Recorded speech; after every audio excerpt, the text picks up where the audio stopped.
ప్రకృతి ప్రకోపంతో విలవిల్లాడిపోయిన వయనాడులో ప్రధాని మోడీ పర్యటించారు. ఏరియల్ సర్వే చేసి జరిగిన విధ్వంసాన్ని కళ్లారా చూశారు. కొండ చర్యలు విరిగి పడిపోయిన ప్రాంతాల్లో నడుచుకుంటూ తిరిగారు.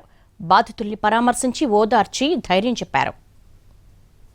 ప్రకృతి విలయానికి ధ్వంసమైన వయనాడ్లో ప్రధాని నరేంద్ర మోడీ పర్యటించారు. కొండ చర్యలు విరిగిపడి నామరూపాలు లేకుండా పోయిన గ్రామాల దుస్థితిని కళ్లారా చూశారు. ఏరియల్ సర్వే నిర్వహించి విలయం తీవ్రతను తెలుసుకున్నారు. ఉదయం 11 గంటలకు మోడీ కన్నూర్ అంతర్జాతీయ విమానాశ్రయానికి చేరుకున్నారు. అక్కడ కేరళ గవర్నర్ ఆరిఫ్ మహ్మద్ ఖాన్, ముఖ్యమంత్రి పినరయి విజయన్ ప్రధానికి స్వాగతం పలికారు. అనంతరం వారంతా ఆర్మీ హెలికాప్టర్లో వయనాడుకు బయలుదేరారు. ఆ మార్గంలోనే కొండ చర్యలు విరిగిపడి తీవ్రంగా దెబ్బతిన్న ముందక్కై, చురాల్మల తదితర ప్రాంతాలలో ప్రధాని ఏరియల్ సర్వే చేశారు. ప్రధాని వెంట కేంద్ర మంత్రి సురేష్ గోపి కూడా ఉన్నారు. కాల్పెట్టలో హెలికాప్టర్ దిగిన తరువాత అక్కడి నుంచి రోడ్డు మార్గంలో కొండ చర్యలు విరిగిపడిన ప్రాంతాలకు మోడీ చేరుకున్నారు. రెస్క్యూ ఆపరేషన్, బాధితుల తరలింపు జరిగిన తీరును అధికారులు ప్రధానికి వివరించారు. కొండ చర్యలు విరిగిపడిన ప్రాంతాలలో నడుచుకుంటూ తిరిగారు. శిథిలమైన ఇళ్లను చూసి చలించిపోయారు.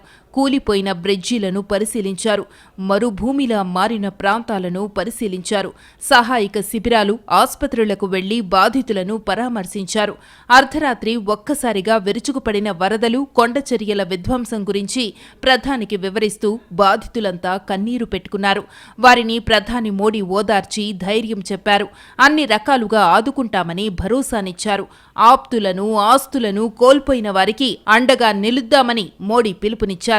నష్టం అంచనాలు పంపిన వెంటనే ప్రకృతి విపత్తు సాయం అందిస్తామని అన్నారు. అనంతరం అధికారులతో ప్రధాని సమీక్ష నిర్వహించారు.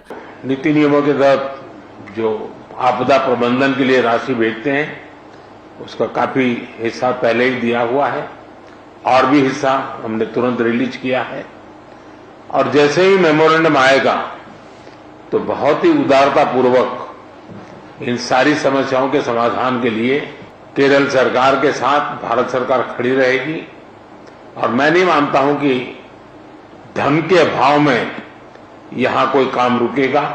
जहां तक जानहानि हुई है, हमारे लिए इन परिजनों को फिर से एक बार, क्योंकि छोटे बच्चे हैं, परिवार में सब कुछ खो चुके हैं, इनके लिए एक लंबे समय की योजना हम लोगों को बनानी होगी। मैं आशा करता हूं कि राज्य सरकार उस पर भी विस्तार से करेगी और उसमें भी जो कुछ भारत सरकार अपना हाथ बटा सकती हैं। జూలై 29-30 తేదీల్లో జరిగిన విధ్వంసంలో కనీసం 226 మంది ప్రాణాలు కోల్పోయినట్టు అధికారులు ప్రకటించారు.